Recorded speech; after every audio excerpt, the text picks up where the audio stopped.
Hello, this is the front desk.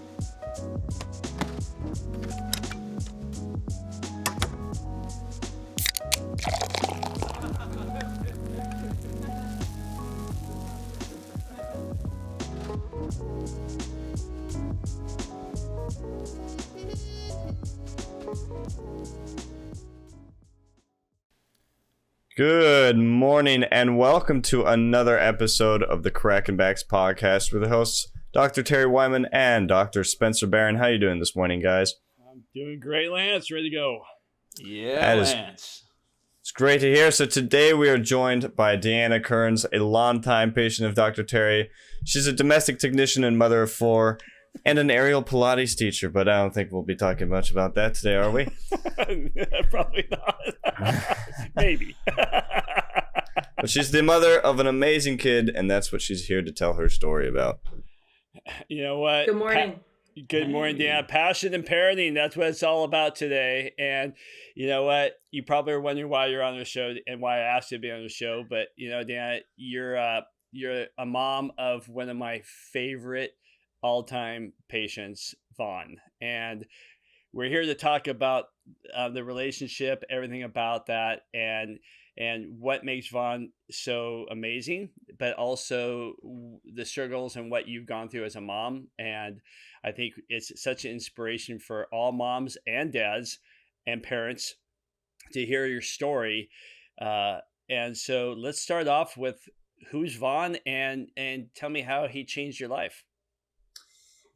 Nice one. Nice entry. Vaughan is my fourth child, and he was born late. Everybody was late. Nobody wanted to come out. And unfortunately, he was almost 2.5 weeks late. He aspirated meconium into his lungs, and that created a slew of problems. Meconium acts like cement in the lungs.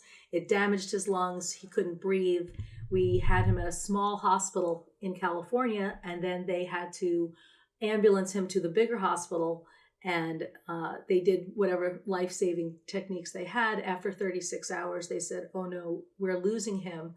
There may be a bed at UCLA. May we helicopter him? Here's one bed." And I said, "Yes, please." But like 36 hours, you're just tumultuous. I have 3 older children. They were 10, 9, and 6 at the time. And I just thought, I'd have one more. I'd take him home. We'd nurse and hang out and have a good time. I mean, I love children. That's why I have 4. But it was something out of an ER episode. It was beyond anything I could process or imagine. My husband said that in the first hospital, they didn't even have the right size tools. The doctor looked at him like they were not prepared for this kind of birth. And again, it wasn't, I live outside of Los Angeles, so it wasn't a small hospital that you would think would not be prepared for meconium aspiration, which, as I've heard before, it happens a lot of births. So he was in the NICU for 5 weeks, and we, stayed with him as much as possible. Had to drive to UCLA. Then they put him back in Oxnard because it was a closer drive. After 5 weeks, this is a good story. They called me. They go, "Mrs. Kerns, he ripped out his feeding tube. He's having a seizure." I said, "What?"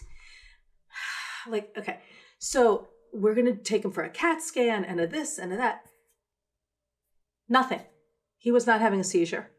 He didn't want the feeding tube. He has been bullish since he was born. And that, I think, is the identity of Vaughan in a nutshell. The 36 hours old, he goes in a helicopter with a doctor, a respiratory therapist, a nurse, and a helicopter driver, I believe, right? And I had to drive him. And the doctor says, "We're here. I've never seen a kid so sick fight so hard."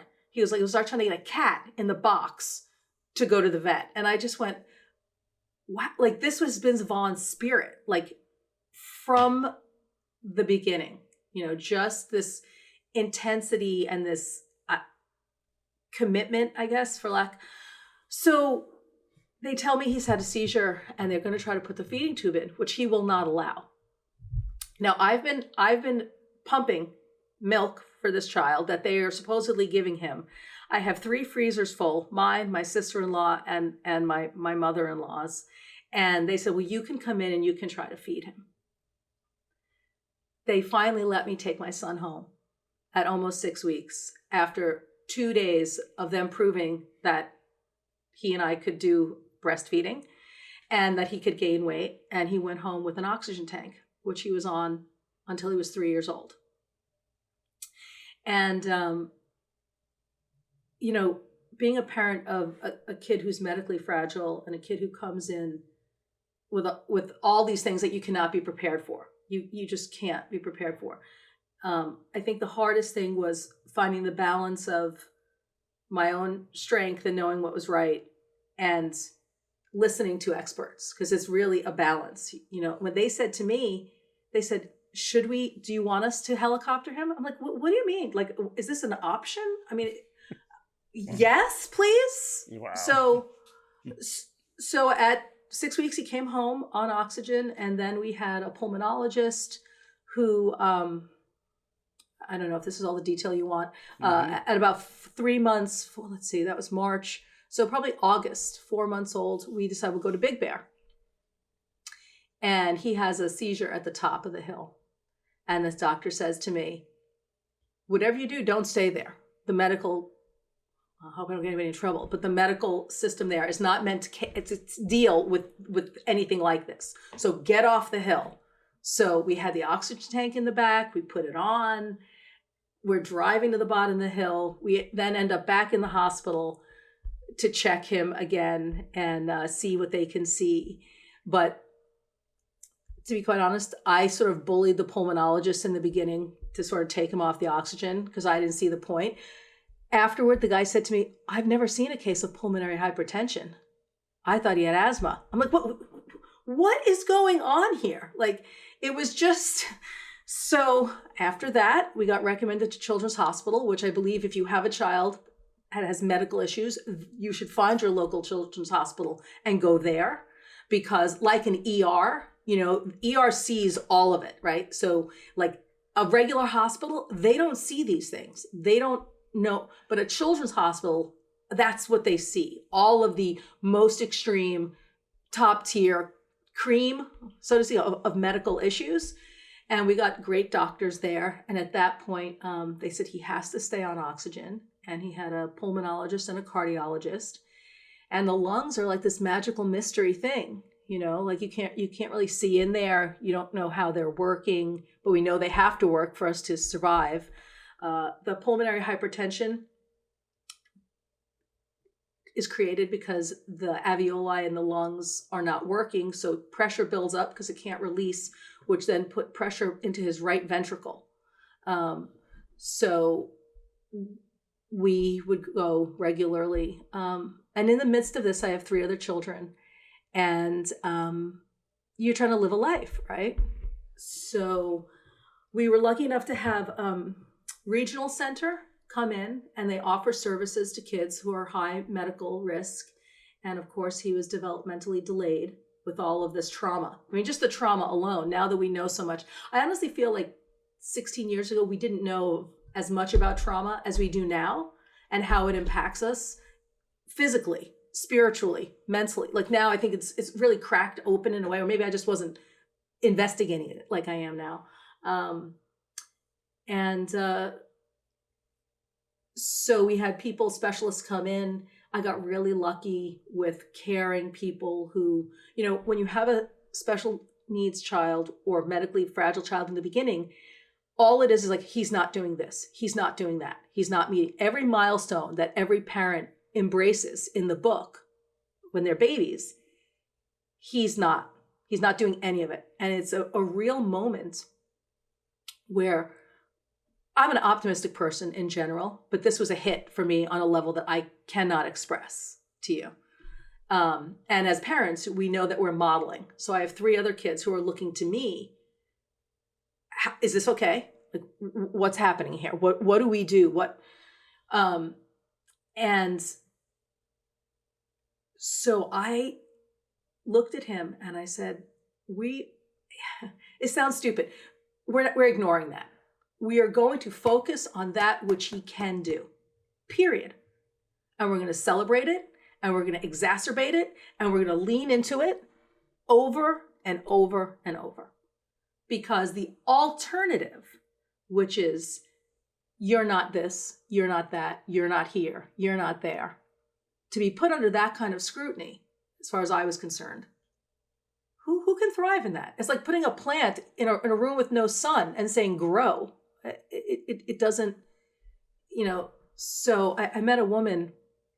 I wasn't really clear. I thought I was a little crazy, this attitude that I just decided I had to take. And I met a woman with 4 kids, and her oldest was on the spectrum. And she said to me, how do you stay so positive? I said, I don't stay, I choose. I choose. It's a decision I make, because the alternative is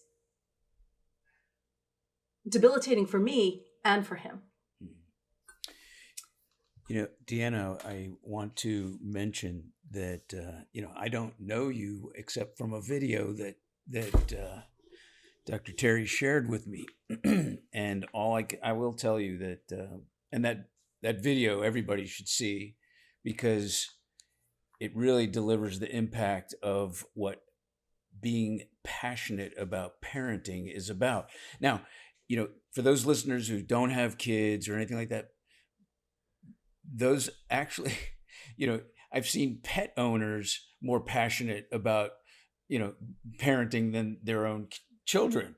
So, this is something that should, permeate through every area of life, and having that kind of attitude is very admirable. We, had a guest on that we are going to release the video.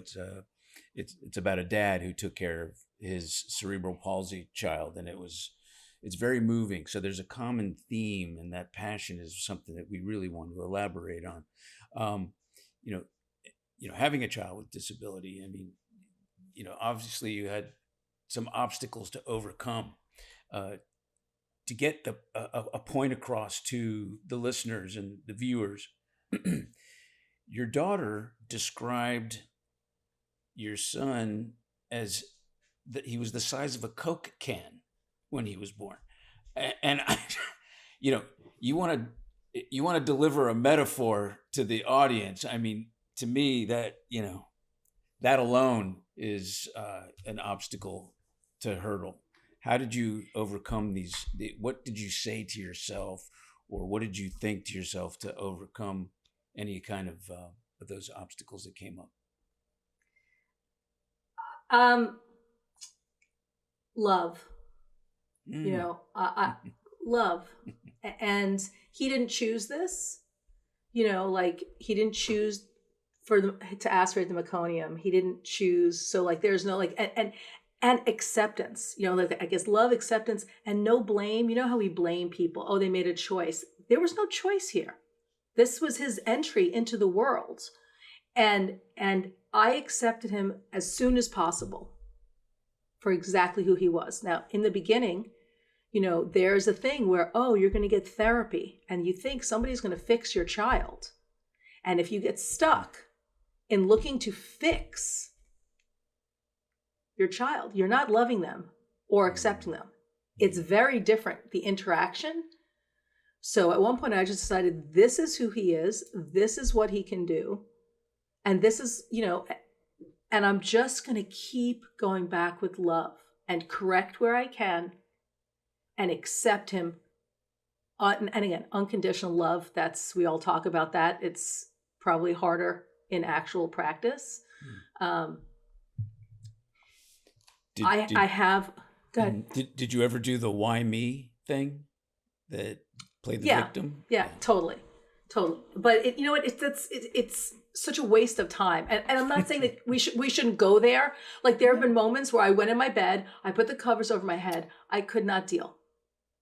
I had nursing. My nipple split high. I nursed him through it. I steri-stripped, and I said, because he's been put on so many antibiotics when he was in the hospital, every day I'd come in, they go, oh, Mrs. Kerns, we put him on another antibiotic. And I was like, oh, I know what that does to his gut. Right. So here we are. And I said, he's going to nurse until he's 2. Like, it was just a matter of, I'm having a tough moment, but this is my child and I'm setting him up for his life. And, on the bio, I was going to say professional parent. That sounds arrogant, and I really try. I've learned at my age now, I don't judge. Most of us are out here really trying to do the very, very best we can with what we've been given and what we can accept. So I didn't want to come off like I am not perfect. I don't have perfect children, but when it came to Vaughan, it was just this moment of, I can either look at what he's not or what he is. And I'm just going to focus on what he is and keep bringing people around him that focus on what he is. And not in an arrogant, if he thinks he can sing, he can't. I tell him so, He tries. Don't quit your day job. But if there's an area where you want something and you want to work for it, grace and self-effort. You put in the work, and I mean, I have a higher power. God is going to come there and be, but you don't win the lottery if you don't go buy the ticket. You've got to put in the time.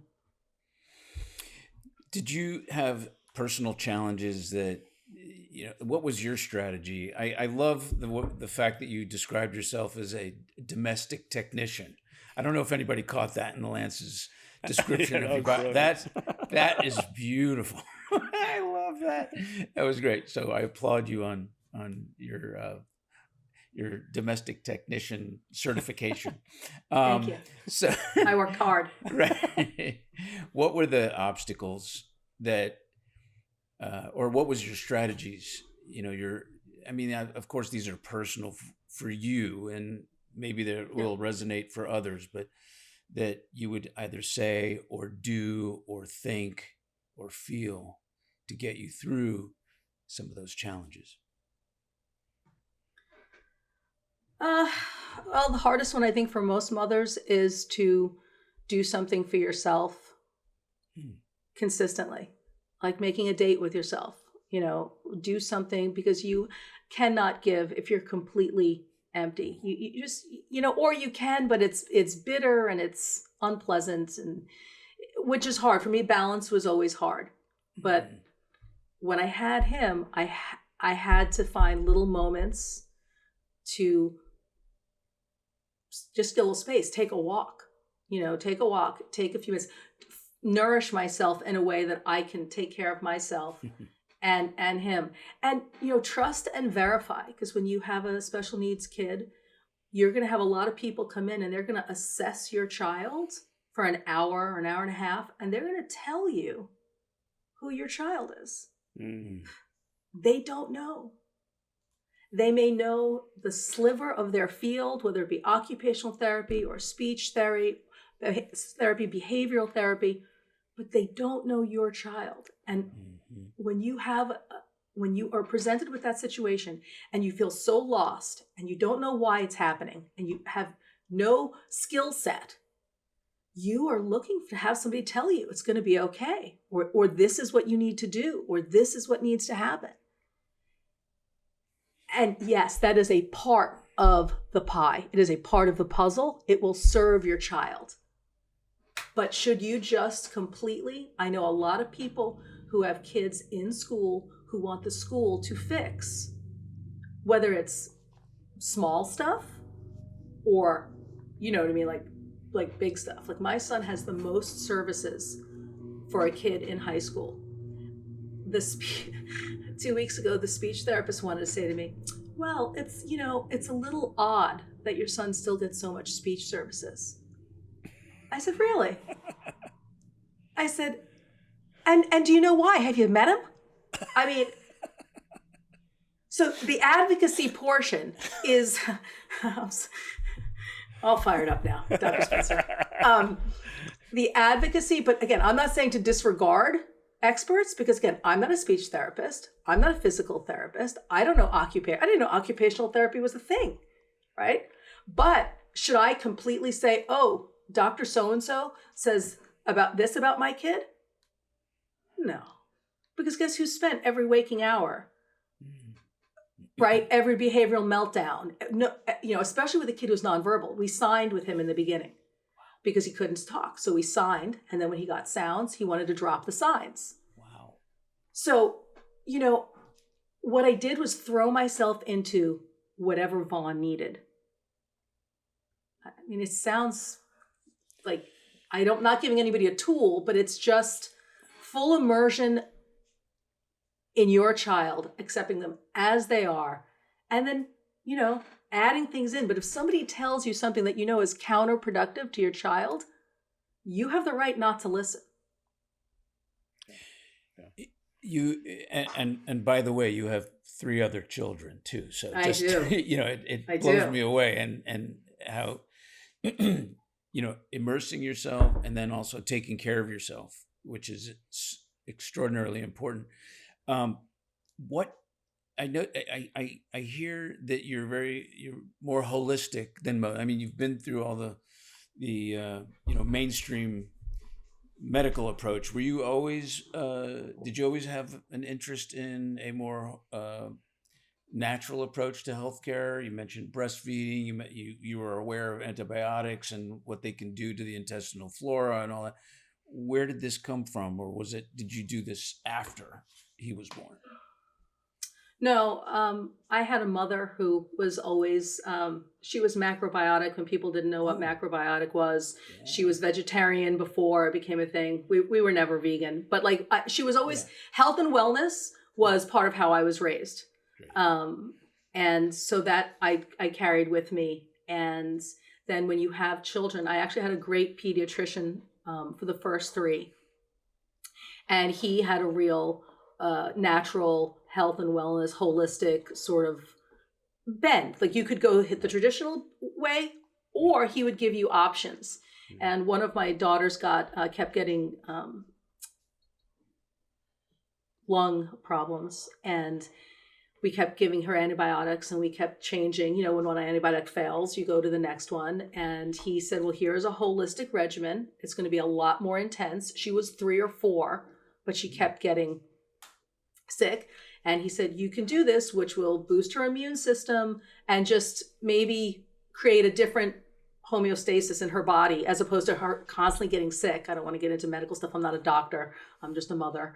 And so we went the holistic route, and she's never had gotten sick like that again. So I believe the body can really heal itself, and it takes a lot more work. It's way easier to take antibiotics. And, Vaughan kept getting ear infections every year. He would get, up until he was 8, he would get ear infections. And he said, well, is it augmentin and then amoxicillin? Or anyway, so by the 4th, 5th time, I said, enough. I said, we're not doing it. I said, because it's, and I knew what it was doing to his insides, his flora and fauna. So we just went a completely different route. He doesn't get ear infections anymore. But I'm a seeker. I'm looking for answers. I'm looking for alternatives. I'm willing to trust my own instincts about what That's great. What my kids need. I think that's a big help. Especially the antibiotic. That should be the takeaway for everybody about antibiotics don't just go and kill the germ that's or the infection or the bacteria, the bad bacteria. They kill they knock out everything, and it just throws the whole system out of balance. And then you're fighting another battle on another front, and you never know what the other symptoms are caused by. I do have a curious question. I did watch the other video on Vimeo first. Is that something that you guys did? Listen, let me just be straight up with you. Anybody who watches the Vaughan video, I told Terry, I confessed to Terry last night that I was in damn tears. He was crying. By myself. My dog comes over, sympathetic, knows what's wrong, looks up at me, and I go, you'll never understand. So I reach out to Terry for some sympathy, and he goes, you're such a baby. You got to be a hard, stone cold guy like me. Oh yeah, right. Terry, you didn't cry? I just didn't admit it. Oh, I cry every time, and I know how it turns out. And I mean, it's like Oh yeah. the girls were in. See, I sent you that text going, I love him even more now. I'm just not going to tell my partner. My daughters were in high school together, and their last junior and senior, and they took film class together, and they had to make a movie. And so they said, "Can we make? We call it the Vaughan-umentary." And I said, "Okay." And I just texted them yesterday. I said, "Thank you so much for that." I mean, it's always been special, always. Yeah. Oh yeah. But it's just Where did amazing. Sorry, it was amazing. First, And so my daughters, I have all artist children. I mean, everybody is an artist, which is so annoying. Kidding. I'm not an artist. I think it's magical and amazing. I just, it's just not something I know how to do. So she wrote that. My second daughter wrote firsts and shot it, and that was again. hold on. Anybody listening to this, they go to Vimeo, go to what is there? Vaughan. Vaughan. I think it's Katrina and Jordan, but it could be Vaughan, Vaughn. Yeah. You know what? Just, anybody listening, just text Terry and he'll send it. Our go. thousands of listeners. No, but my point. We might put something on the video. I think we should embed it a little bit. Yeah. Yeah, we should because, for those people who are having pity parties like I tend to do once in a while, that snapped me out. The Vaughan-umentary snapped me out of it. I said, dude, you got what do you get Exactly. real? That was one. And then I decided, what's this other video first? What's it about? Tell your girls I got sucked in to this video. And I'm going to, seriously, I questioned whether you guys did this because it was so well done. It kept drawing me in. I go, click off this thing. You got other stuff you got to work on. No, wait. What's this? I totally relate to these children and what they experienced for the first time. Yeah. And the actors and seriously, I don't know where your daughters got these kids from. All students at their high school. Blew me away. They acted so natural and so well. Please, Terry, we got to. Thank you for that. Seriously, really, I've been dying I couldn't wait to meet you to tell you how moved I was by both videos. So here I am crying like a baby at 61, and then I click on this other video. I'm like fascinated. I go, oh, I experienced that, and I experienced that too. Thank you so much for that. I'm going to make sure my daughter, she has had quite a journey. She is both of them, but the one who made that, she is in Ireland right now. She is putting herself through college at 25 because she's pursued acting, and the acting in the movie business is just hard. Yeah. So my other daughter's a musician. That may be harder. I don't know.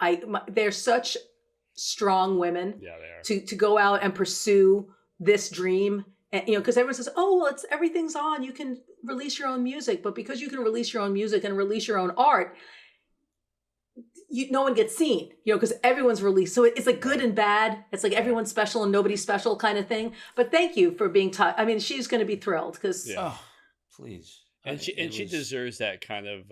She deserves it because it was fantastic. You're right. So they did. Let me get this right. They did first 8 years ago. Or yes, both of those movies were done. Yeah, they were kids. How did they know how to do that so well? Yeah, they're artists. That's what they do. My daughters, they tell stories. Yeah. One of them does it through her music, and the other one does it as she wants to do it in film. But they're just like when they were little, write 2 paragraphs, they'd write 6. They just have stories in there that they want to share. And the daughter who wrote firsts, she is very intuitive and very smart and understands humans. So her dialogue, whenever she writes anything with dialogue, it resonates because it feels like somebody would actually say it, authentic. So. You're cute. Thank you for that. No, Well.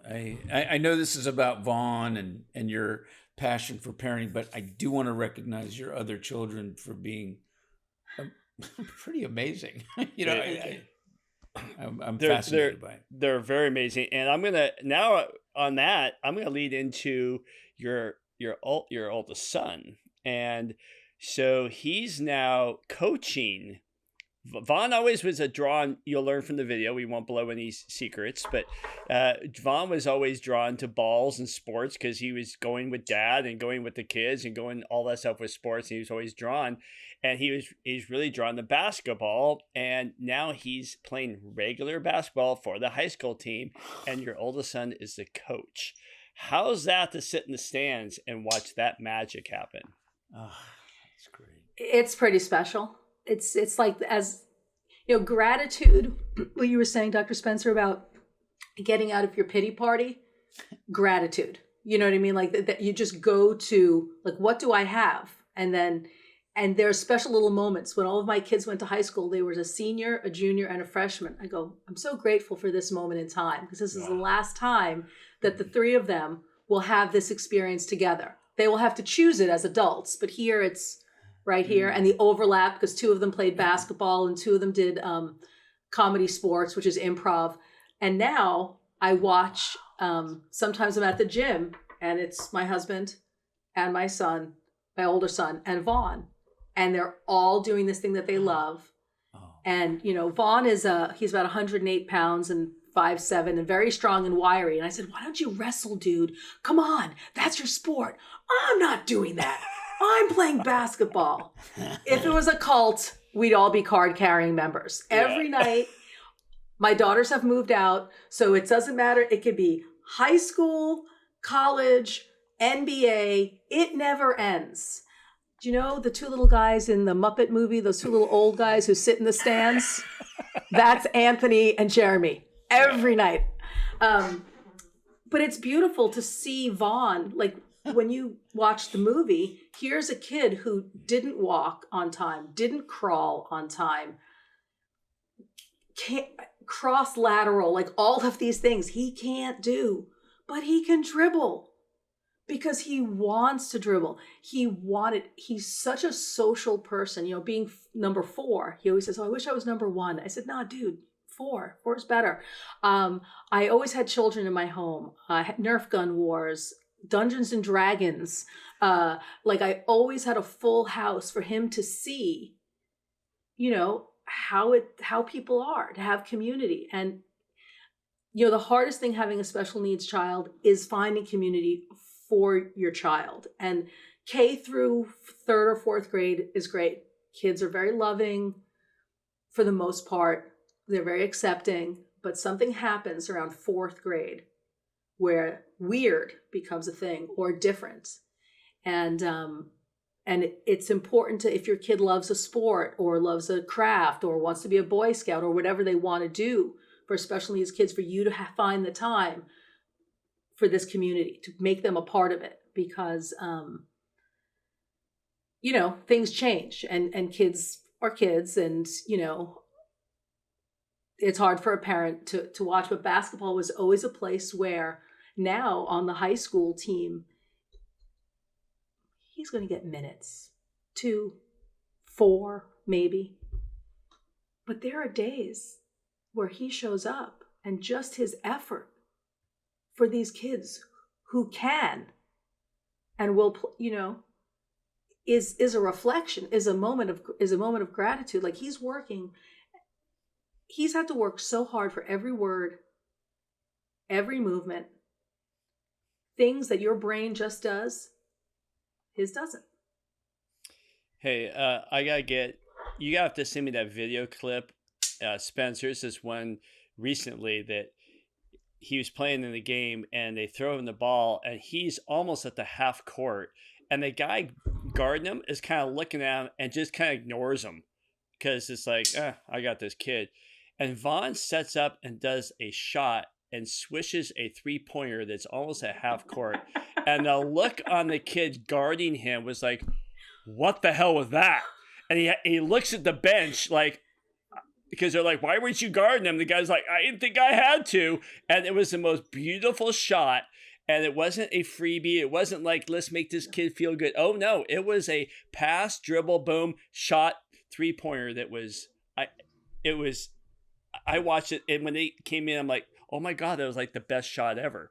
And he, oh, yeah, thank you. No, I mean, it was an insane shot. And it was just great. But the best part about that whole shot was the guy guarding him just didn't know what to say.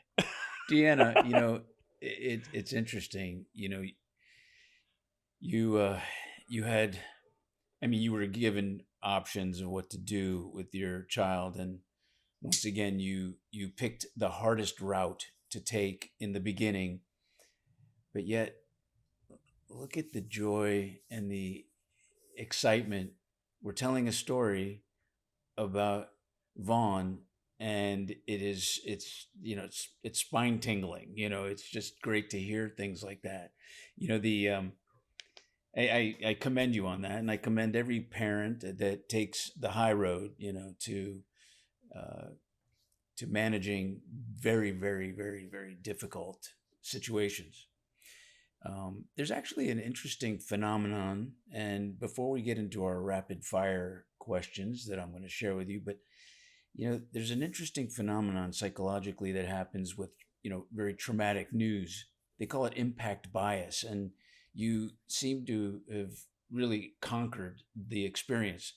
So parents, might have, their kid gets a cold or gets sick, or they have to take the kid to get stitches, your common stuff. And they, there's a lot of, why me, bitching and moaning about things like that. But then the really traumatic things, you lose a leg in the war or in a car accident or something, and people go, how Deanna did you handle this? Well, you flip the switch and you say, I'm gonna jump over this obstacle. I'm gonna make this right. I'm gonna make this happen. There is no other choice. So the impact is so great that you don't think about an alternative, and you live it and love it. So, being grateful for what you got. Have you heard that expression where if everyone threw their problems in the air and you saw them coming down, you would run to catch yours? Have you ever heard of that? Go to Children's Hospital. If you want to feel grateful as a parent, go to Children's Hospital. Right. If nothing else, I don't think about this stuff a lot. We're digging back into the, 16 years ago. When we first had to go to Children's Hospital, we had to spend, it was a 6-hour, 8-hour day. Half the time in cardiology, and then we'd have to go down to pulmonology. They would take his vitals again. They'd start from scratch. I went 2 floors down. It doesn't matter. You walk into Children's Hospital and you see what other families and other children and other parents are having to deal with. And every time I'd have a Twix and I'd go, thank God for what I've got. And it was just a sobering gratitude moment that this is mine, and it's hard, and there are days when I don't feel up to it, but I'm going to find the best thing about today, and I'm going to be grateful for what I do have. Rinse and repeat over and over and over. And I have a great partner. I have a great husband. And if I didn't have that, I can't imagine, that's a whole nother. Thank you, because that was the jewelry in the conversation. The diamond is in what you just said, in being an example for gratitude and rinse and repeat. And by the way, you crying on the video, your husband crying on the video, that messed me up.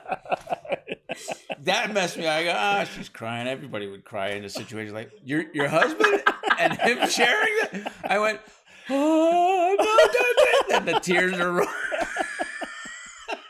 And then actually, there was a scene with your youngest daughter.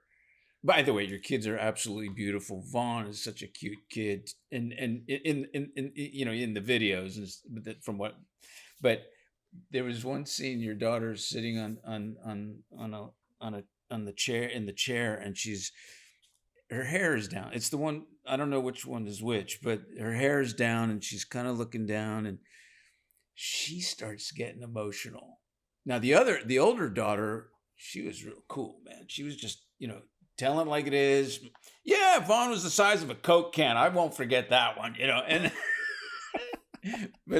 but that's another time I started, because you're the daughter that was just starting to get a little emotional about it. It made me all messed up. Anyway, that's me. All right. We're going to switch gears. Okay.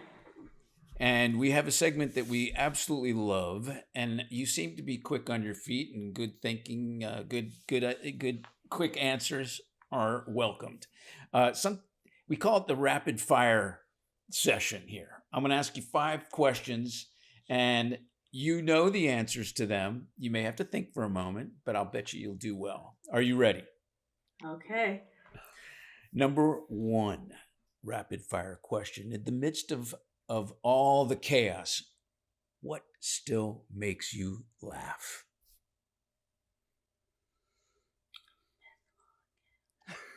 A fart joke.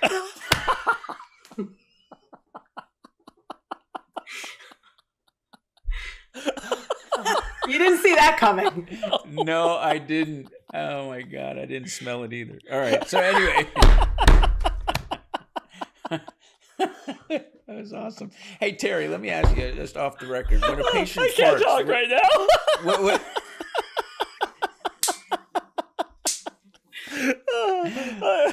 oh my God. I have no filter. No, I love it. No, that's great. Terry, when a patient farts, when you're adjusting them, do you say anything? Nope, I just keep moving on. Okay, no, I address it. I tell them, if you think that's bad, when you see my bill, you're going to shit. So that's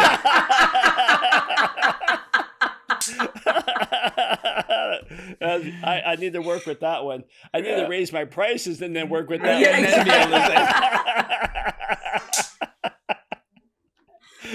one. Rapid fire question number 2, Deana. What is your favorite game or activity you play that draws the family together? Oh, well, it used to be Crowns, King of Crowns. It's this card game that you can play. But we just found 2 years ago the teenage boy version of Cards Against Humanity. Back to question 1. And it is just I love that just game. inappropriate enough, but no one's going to be scarred, need therapy, or have an explanation given to them about anything. It's perfect. And my daughter comes over with her boyfriend, and we all break out the funny game, and we sit around the table, and it's super What's fun. it called again? What is it? Cards Against Humanity. Cards. But it's like it's a teenage. No, it's a teenage version. It's a PG version. So, Dan, I got a fun note on that one. I had never heard of that game, and we're at a mountain bike race, a high school mountain bike race, and I have a freshman. No, he's in 8th grade, sophomore, junior, and they bring this game over, and I'm like, sounds like a good game. No, they brought the adult version over, and I have no idea what this game is. And they're like, can we play? We're like, sure. And I'm waiting, why are all the kids in my motorhome? I find it later because the parents wouldn't allow that game because it was inappropriate. Oh, let's go to the Wyman's trailer. They'll be fine. And they start playing, and I'm sitting there, and all of a sudden I heard these questions. I'm like, oh my God. And yeah, I learned about that game the hard way, and it wasn't the teen version. I got thrown into the adult vision by my teens. My God. Yeah, I heard about that, and I thought that's not fun. Nobody needs the young people who are playing that. No, They thought it was hilarious that they were embarrassing the adults. It's the best game in the world. The teen version sucks. Oh my God. Look who shows up. Oh yeah, look at that. And you'll never guess who brought that game into our mix. Yeah. The voice? No, it wasn't me. It was Ian who brought that. Oh, was it Ian? Oh, it was so funny. So yes, we know about the game, and Spencer, it is hilarious game. I'm gonna try it out. All right. Number 3. Deana, number 3. Yes. What is your favorite treat myself thing that you do to get yourself centered again? Hike. Ooh, I love to be really? outside. Yeah. I don't run unless zombies are involved. I don't ever run. Don't like running. Won't run. But I can hike for hours. And being outside is just Wow. it's humbling and it's centering, and there's so much gratitude when I'm outside. Like how can you, you know, See, I like Dina already, man. You know what?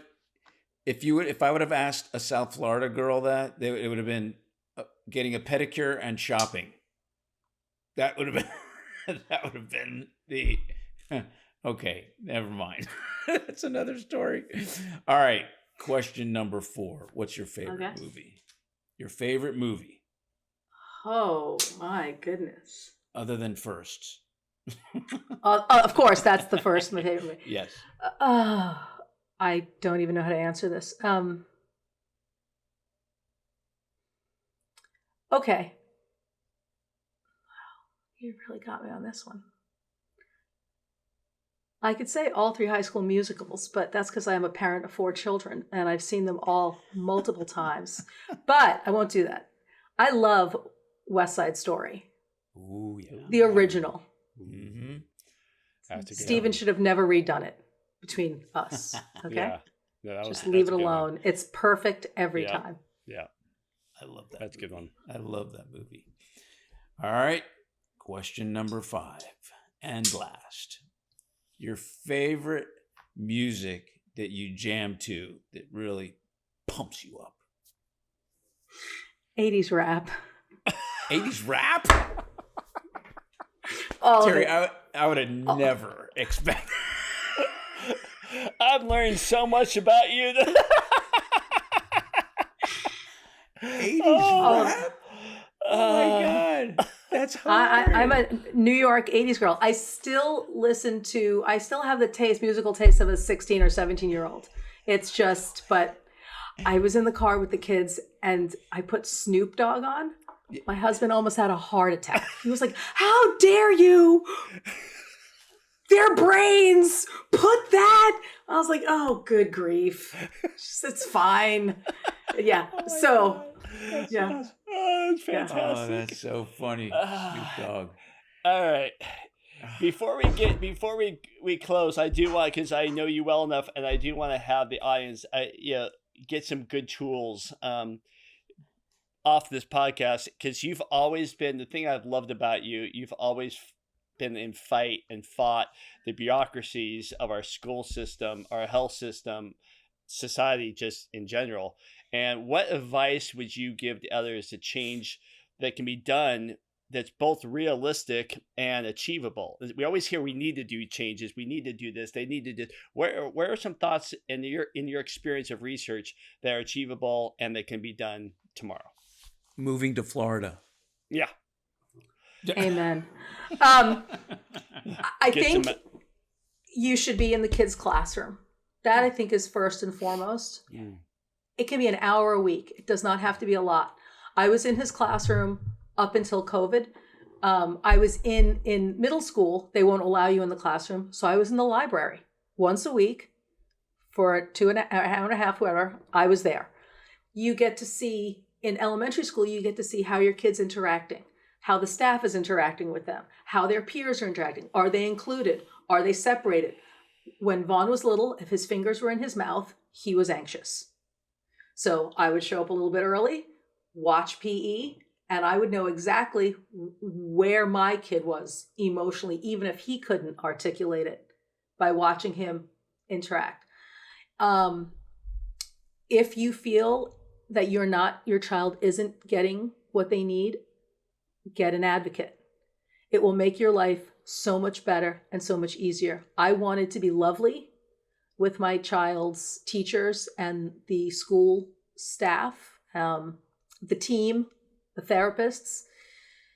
And if your kid isn't getting what he needs, he or she needs, then you're not lovely because you're playing defense, right? Or playing offense. And I didn't want to have an adversarial or stressful relationship. I wanted to be able to come in and be lovely and let an expert. And you know what? Don't be afraid to think outside of the box. We bartered. Now, my husband has a service business. We bartered for our advocate. I've had to go and sue the school district, go into mediation, and the attorney took less money. He took it from the school district. He didn't take it from me. There are ways. Stay open. Keep looking. Use the internet. Find other parents. But here's my only other thing about other parents. Find other parents that when you leave them, they lift you up. Okay? Because there are a lot of parent groups that you feel worse than when you walked in the door. And I was looking for community, and I was looking for other parents with special needs children who had gone down the road further. Because it's so awesome when you find somebody who's gone down the path further than you, because they know just a little more than you, and they can share. And their experience might not be your experience, but there may be a nugget or an avenue or something you didn't think of that they can share, and that you can then go and take it and make it, tailor it for your situation. So see your kid at school, but don't, if you go to a group, I remember one group turned into why my mother-in-law was coming to live with me for 3 weeks. And I was like, this is not, God bless everybody. I don't want my mother-in-law living with me for 3 weeks, but it wasn't a group where you walked away empowered, like, oh, I got tools now. I that person did that and that worked for me. You want to surround yourself by people who give you hope. There's always hope. I don't expect Vaughan to look like any other 16-year-old on the planet. Pulmonary hypertension is 1 in 30,000 kids. So I just want him to be the best version of himself. And some days he walks into it like a superstar, and other days I have to take him kicking and screaming into the light. But I'm willing to do both. I hope that was helpful.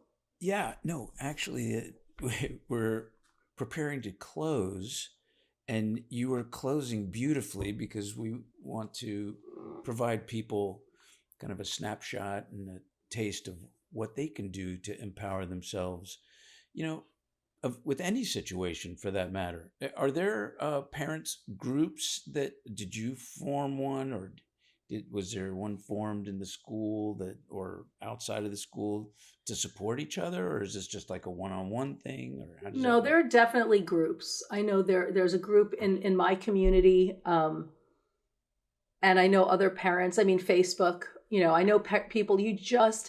You're not alone, and I think that's really important. No matter, people like people know for alcoholics that Al-Anon is there. You're not alone. For addiction, you're not alone.